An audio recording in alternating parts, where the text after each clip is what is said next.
देवता स्वर्ग का अमृत लेकर पहुँचे और उन्होंने कहा कि ये स्वर्ग का अमृत परीक्षित को दे दो, और जो ये परीक्षित के लिए आसन बिछाया है ज्ञान ग्रहण करने हेतु, इस ज्ञान के अधिकारी का आसन हमको दे दो, ये स्थान हमको दे दो, हम इस स्थान पर बैठेंगे। ज्ञान का अधिकारी वो नहीं है जिसने कुछ कीमत चुकाई हो। ज्ञान का अधिकारी तो वो है जिसने अपने आप को पात्र बनाया हो। कीमत चुकाना एक विषय है और अपने आप को पात्र बनाना ये बहुत बड़ा विषय है। आप क्या दे सकते हो? क्या है आपके पास? आपका शरीर, आपका पैसा, आपकी कला, आपकी योग्यता, और कुछ? आप कुछ भी दे दो, आप उसकी कीमत की बराबरी नहीं कर सकते। क्व स्वधा क्व कथालोके क्व कांचा क्व मणिर्महान ब्रह्मरातो विचारेवं तदा देवान जहासः।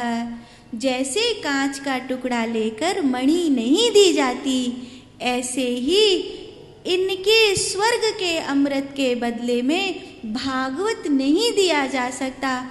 भागवत तो उसी को दिया जा सकता है जो भागवत के लिए पात्र बनकर बैठा हो। एक कहावत है, शेरनी का दूध लेने जा रहा है, सोने का बर्तन ले आया क्या? क्योंकि अगर तुझे शेरनी का दूध मिल भी गया और तेरे पास सोने का बर्तन नहीं है, तू भरेगा काय में? गुरु ढूंढने जा रहा है, खुद का पात्र तैयार कर लिया क्या? मान ले तुझे गुरु मिल भी गए तो उस ब्रह्म ज्ञान को भरेगा काय में? भक्ति से ब्रह्म ज्ञान तक की यात्रा पूरी कैसे करेगा? गुरु ने अगर तुझे कुछ दे भी दिया, कृपा करके मान ले तेरे आज्ञा चक्र को जगा भी दिया, तो उस ऊर्जा का क्या करेगा तू? चूंकि तेरे पास पात्र नहीं है तो फिर तू उसे मूलाधार में ही बहा देगा, तू उसे ब्रह्मरंध्र में नहीं ले जाएगा। तो जैसे शेरनी का दूध लेने जा रहा है तो पात्र तो ले आ, सोने का बर्तन तो ले आ, गुरु को ढूंढने के लिए जा रहा है, अपने आप को ब्रह्म ज्ञान के लिए तैयार तो कर ले। स्वर्ग का अमृत लेके आया है, अभक्तान तान से विज्ञाय न ददौ स कथामृतम श्रीमद् भागवती वार्ता सुराणानपि दुर्लभाम। पर देवताओं को ये अपना अपमान लगा, उनको बात समझ में नहीं आई कि बात क्या कही गई है। एक बात के कई कई मतलब होते हैं, एक मतलब थोड़ी होता है। एक छोरा जो बार बार अपनी मम्मी ते कहे कि जे करूँगो जे करूँगो, जे जाऊँगो माँ जाऊँगो, जे खाऊँगो जे करूँगो, तो आकी मैया वाते डांट के कहती, अवई तू इतना बड़ो ना भयो कि मैं मना करूं और तू वह काम में करे, खबरदार। तो वो अपने पापा के पास गया, पापा मैं इतना बड़ा कब होऊंगा कि मम्मी मना करे और मैं उस काम को कर लूं। तो उसका बाप कहता, बेटा इतना बड़ा तो अभी मैं भी नहीं हुआ कि तेरी मम्मी मना करे और मैं उस काम को कर लूं।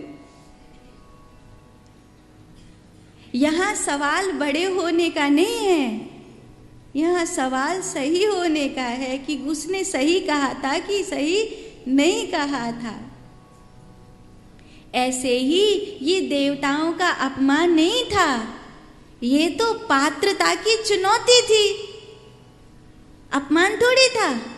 ये तो पात्रता की चुनौती है।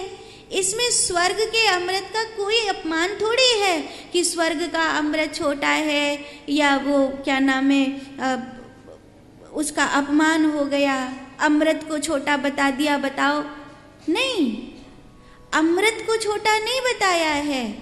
अमृत अपने आप में बहुत बड़ी चीज है, लेकिन भागवत अदला बदली का विषय नहीं है। भागवत उसी को प्राप्त हो सकती है जिसके पास पात्रता हो। ये बात देवताओं को तब समझ में आई जब वो ब्रह्मा जी के पास गए। ब्रह्मा जी ने कहा, उचित है, मैं तराजू लेकर तोल देता हूँ। लघुन्यानि सजातानि गौरवेण इदम महत तदा ऋषि गणा सर्वे विस्मयम परमम महत। उन्होंने देखा विस्मय होकर, विस्मयम परमम महत माने जो ज्ञान का स्रोत था, जो सारे शास्त्र थे, वो एक पढ़ले पर और भागवत दूसरे पढ़ले पर तो भागवत भारी पड़ गया। इसका क्या मतलब है? किताब भारी पड़ गई ऐसा नहीं है, वो तत्व भारी पड़ गया, वो ज्ञान भारी पड़ गया।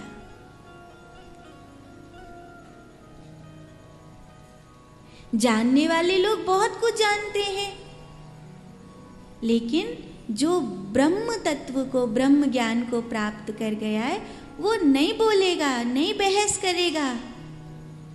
और ये सामने खड़ा हुआ आदमी फलाने शास्त्र में ये लिखा है, उसमें ये लिखा है, ये है, वो है, 17 बात बनाएगा, लेकिन ये खाली पीपा है, इसमें कुछ भी नहीं है। ये जानता बहुत कुछ है पर इसने पाया कुछ नहीं है। उसने उसे नहीं पाया जिसे पाने के बाद कुछ और पाना बाकी नहीं रहता। तो वो जो तत्व है जिसे ब्रह्म ज्ञान कहते हैं, जिसे तत्व ज्ञान कहते हैं, जिसे केवल्य कहते हैं, जिसे मोक्ष कहते हैं, जिसे भक्ति कहते हैं, वो भागवत में है। इसीलिए भागवत भारी पड़ गई, किताब थोड़ी भारी पड़ी। लोग समझते तराजू लेके तोला चारों वेद, तुम आज धर लो और किताब तो सबरी भारी पड़ जाएंगी भागवत जी पे। लेकिन तत्व भारी है,